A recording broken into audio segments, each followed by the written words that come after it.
जय Hind and hello guys, स्वागत है आपका आपके अपने YouTube चैनल ज्ञानदेह होस्ट में। और इस वीडियो में मैं आपको बताने वाला हूं Cochin shipyard limited general worker canteen recruitment 2024 के बारे में। और साथ ही यहां पर आपको ये भी बताऊंगा कि कैसे आपको इस भर्ती के फॉर्म को फिल करना है। यानी कि अगर आपको 2-3 मिनट वीडियो को देखने के बाद में ये लगे कि मैं इसमें अप्लाई करने के लिए एलिजिबल हूँ, तो आप आगे वीडियो को देख करके इस फॉर्म को भर लीजिएगा। अब बाकी आपकी मर्जी है। एंड यहाँ पर अगर आप अभी तक इस वीडियो को देख रहे हैं तो यार वीडियो को लाइक कर दो और चैनल को सब्सक्राइब करके बेल आइकन ऑन कर दो, क्योंकि आपको आगे भी इस वैकेंसी के बारे में सभी अपडेट दिए जाएंगे। अब चलिए शुरू करते हैं गाइज। वीडियो के डिस्क्रिप्शन में मैंने आपको हमारी वेबसाइट का लिंक दिया है। ये लिंक आप जैसे ही ओपन करेंगे तो आपके सामने इस भर्ती की जानकारी आ जाएगी, जहां पर आपको जानने को मिलेगा कि इसमें कैंडिडेट ऑल इंडिया से अप्लाई कर सकते हैं और 7th पास की क्वालिफिकेशन रखी गई है। सैलरी आपको कैसे दी जाएगी वो भी आपको बताया जाएगा। आप यहाँ पर इंपॉर्टेंट लिंक के सेक्शन में आइए और ऑफिशियल नोटिफिकेशन पीडीएफ के ऊपर क्लिक कीजिए तो ये आपके सामने नोटिफिकेशन आ जाएगा, जो कि आपका 7 मई को जारी हुआ था। इसमें आप एजुकेशनल क्वालिफिकेशन देख सकते हैं। इसमें इसेंशियल यानी कि जरूरी क्वालिफिकेशन जो चाहिए अप्लाई करने के लिए वो पास इन 7th स्टैंडर्ड यानी कि 7वीं पास होना आपका अनिवार्य है। डिजायरेबल में बोला है कि 1 year certificate course in food production या फिर food and beverages services from A government food craft institute या फिर 2 year vocational certificate in catering and restaurant management.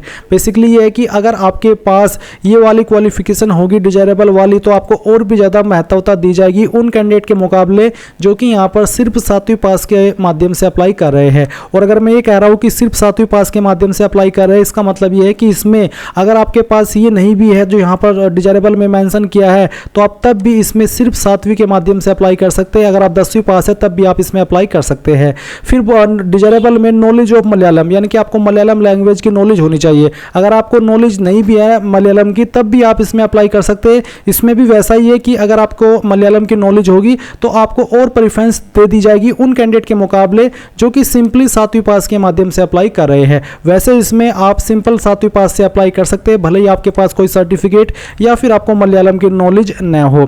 फिर आता इंपॉर्टेंट डेट, आप लोग इस फॉर्म को 8 मई 2024 से लेकर के 22 मई 2024 तक भरेंगे। इसमें आपकी टोटल कितनी वैकेंसी है वो आप यहाँ पर चेक कर सकते हैं। फिर यहाँ पर ये आपकी जो वैकेंसी है वो कॉन्ट्रैक्ट पीरियड पर निकाली है, जिसमें कि आपका शुरुआती पीरियड 3 साल का रहने वाला है। उसके बाद आपकी परफॉर्मेंस के अकॉर्डिंग इसको बढ़ाया जा सकता है। सैलरी आपको कैसे मिलेगी? फर्स्ट ईयर आपको 20,200 रुपये पर मंथ मिलेंगे और साथ ही यहाँ पर आपको अगर आप एक्स्ट्रा वर्क करते हैं पर मंथ तो आपको पर मंथ 5,000 रुपये और एक्स्ट्रा मिलेंगे, यानी कि आप 25,000 तक पर मंथ कमा सकते हैं। सेकेंड ईयर आपको 20,800 प्लस आप यहाँ पर 5,200 रुपये एक्स्ट्रा वर्क करके कमा सकते हैं पर मंथ।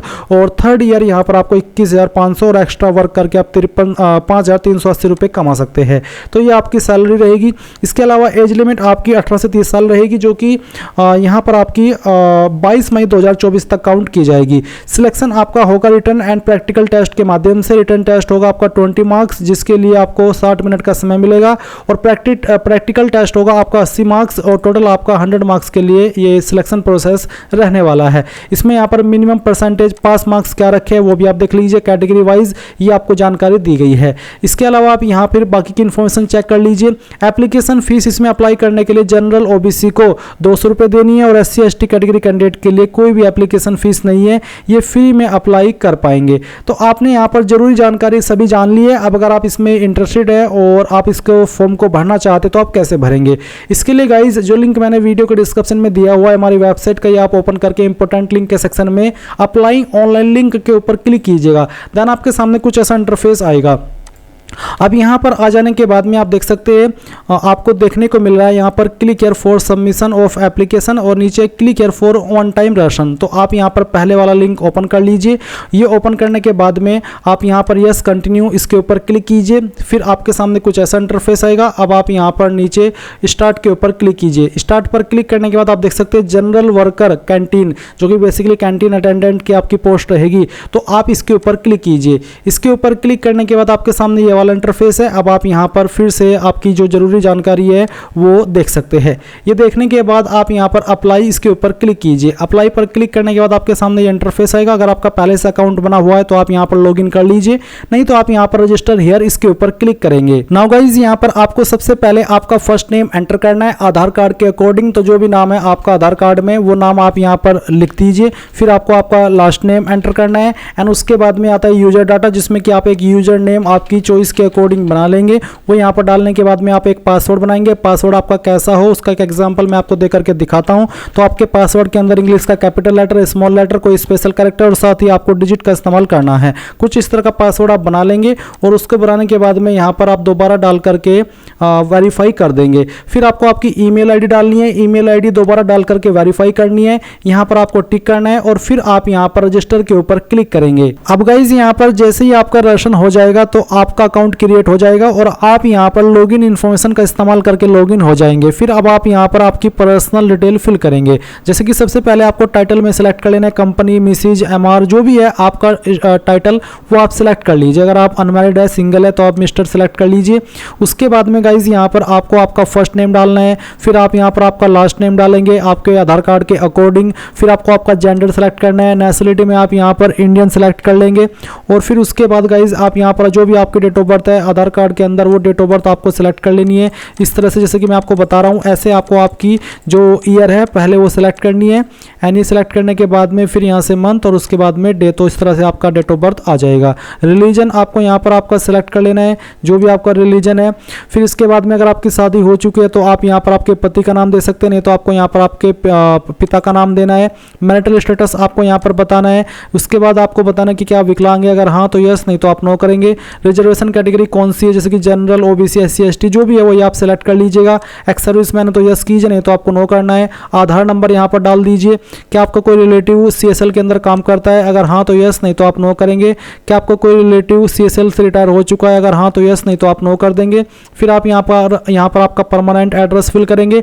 अगर आपका परमानेंट और कॉरेस्पोंडेंस एड्रेस एक ही है तो आप कॉपी परमानेंट एड्रेस इसके ऊपर क्लिक कर देंगे। फिर गाइज यहाँ पर कम्युनिकेशन डाटा में आपका ईमेल आईडी दिया गया है। उसके अलावा आप यहाँ पर आपका जो अन्य डिटेल है जैसे कि which telephone number would you prefer to use to contact you, आप यहाँ पर प्राइवेट, बिजनेस, मोबाइल नंबर दे देंगे और फिर प्रेफर्ड टेलीफोन नंबर आप बताएंगे कि कौन सा है जिस पर कि आप चाहते हैं कि आपको कॉन्टैक्ट किया जाए, वो आप यहाँ पर सेलेक्ट कीजिएगा एंड उसके बाद में आप इस जानकारी को सेव कर देंगे। और फिर गाइज आप यहाँ पर नेक्स्ट स्टेप इसके ऊपर क्लिक करेंगे। अब गाइज यहाँ पर आपके सामने क्वालिफिकेशन का सेक्शन आ चुका है। तो यहाँ पर कुछ क्वेश्चन पूछे जैसे कि do you have 1 year certificate, तो अगर आपके पास है तो आप यस करें, नहीं तो आपको नो करना है। अगर आपको मलयालम की नॉलेज है तो यस करेंगे, नहीं तो आपको नो करना है। अगर आपके पास एक्सपीरियंस है in preparation of serving of meals, अगर हाँ तो यस, नहीं तो आप नो कर देंगे। उसके बाद नीचे यहाँ पर आप देख सकते हैं एजुकेशनल क्वालिफिकेशन, तो आप यहाँ पर ऐड के ऊपर क्लिक करेंगे तो आपको जो क्वालिफिकेशन का सेक्शन है वो देखने को मिलेगा और ये आपके सामने कुछ इस तरह से आएगा जैसे कि आप यहाँ पर वीडियो में देख सकते हैं, जहाँ पर आपको क्वालिफिकेशन की जानकारी देनी होगी। इसमें गाइस यहाँ पर जो क्वालिफिकेशन डाली गई है वो क्वालिफिकेशन आपकी हायर क्वालिफिकेशन है, यानी कि 8वीं 7वीं ये वाली क्वालिफिकेशन के ऑप्शन यहाँ पर आपको देखने को नहीं मिल रहे हैं। तो जिसका मतलब है कि आप यहाँ पर अगर आपके पास 10वीं के अलावा अन्य क्वालिफिकेशन है तभी आप यहाँ पर इस सेक्शन का इस्तेमाल करेंगे, नहीं तो आपको इस सेक्शन का इस्तेमाल करने की कोई भी आवश्यकता नहीं है। और गाइज अगर आपके पास है क्वालिफिकेशन हाईएस्ट भी और आप उसको देना चाहते तो आप यहाँ पर दे देंगे जैसे कि मैंने आपको बताया है। उसके बाद आप यहाँ पर नेक्स्ट स्टेप इसके ऊपर क्लिक करेंगे। फिर अगर आपके पास कोई एक्सपीरियंस है तो आप उसकी जानकारी भरेंगे, नहीं तो आप नेक्स्ट स्टेप के ऊपर क्लिक करेंगे। फिर अटैचमेंट का ऑप्शन आएगा जहाँ पर do you want to supplement your data by adding attachment, कोई आप जानकारी अटैच करना चाहते तो आप यहाँ पर दे सकते हैं ऐड के ऊपर क्लिक करके, नहीं तो आप नेक्स्ट स्टेप इसके ऊपर क्लिक करेंगे। जैसे कि यहाँ पर आता है अटैचमेंट में प्लीज अपलोड फोटो, तो यहाँ पर you can attach electronically stored documents to supplement your data, यानी कि अगर आपने जैसे कि वर्क एक्सपीरियंस के सेक्शन में यस किया था तो आप यहाँ पर उसको जानकारी को अपलोड करेंगे। डॉक्यूमेंट टाइप आपको बताना होगा, अटैचमेंट आपको बताना है कि आप क्या अपलोड करें, सर्टिफिकेट, अदर्स, फोटोग्राफ, रिज्यूमे, जो भी कर रहे हैं वही आप यहाँ पर सेलेक्ट कर लीजिए। लैंग्वेज उसकी क्या है वो आप सेलेक्ट करेंगे। फिर आप चूज फाइल के ऊपर क्लिक करेंगे और जहाँ पर भी फाइल है वो फाइल आपको सेलेक्ट करनी है और यहाँ से आपको ट्रांसफर इसके ऊपर क्लिक करना है। तो जैसे आप ट्रांसफर के ऊपर क्लिक करेंगे तो जो भी फाइल आपने सेलेक्ट किया वो यहाँ पर अपलोड हो जाएगी एंड उसके बाद में गाइज आप यहाँ पर नेक्स्ट स्टेप इसके ऊपर क्लिक कर दीजिएगा। फिर यहाँ पर अदर सर्टिफिकेट स्किल अगर आपके पास कोई है तो आप उसकी जानकारी दे देंगे, नहीं तो आप नेक्स्ट स्टेप के ऊपर क्लिक करेंगे। फिर यहाँ पर ट्रांजेक्शन आईडी का ऑप्शन है, तो SC ST के लिए कोई फीस नहीं है इसलिए यहाँ पर 0 आ रहा है। अब आप प्रोसीड टू पेमेंट इसके ऊपर क्लिक कीजिए एंड यहाँ पर आता है कि can not proceed further since the transaction ID is not generated, kindly close this session and try again. यानी कि अभी ट्रांजेक्शन आईडी आपकी जनरेट नहीं हुई है, तो आपको अगर ऐसा एरर देखने को मिलता है तो आपको दोबारा से यहाँ पर ये प्रोसेस फॉलो करना है लॉगिन करके। एंड जैसे ही आपकी ट्रांजेक्शन आईडी जनरेट हो जाए तो फिर आप यहाँ पर जो प्रोसीड टू पेमेंट के ऊपर क्लिक करेंगे एंड देन कंप्लीट एप्लीकेशन के ऊपर क्लिक करके आपका फॉर्म कंप्लीट कर लेंगे। जनरल ओबीसी को यहाँ पर फीस पे करनी है तो उनको फीस पे करनी होगी, तभी जाकर के उनकी ट्रांजेक्शन आईडी जनरेट होगी। एंड जैसे ही आपका ये प्रोसेस कंप्लीट हो जाए तो आपका फॉर्म कंप्लीट हो जाएगा। आप यहाँ पर कंप्लीट एप्लीकेशन के सेक्शन पर आकर के अपने फॉर्म का फाइनल प्रिंट आउट ले पाएंगे। एंड इस तरह से गाइज आप लोग Cochin shipyard limited canteen online form 2024 को भर पाएंगे। Thanks for watching. जय हिंद।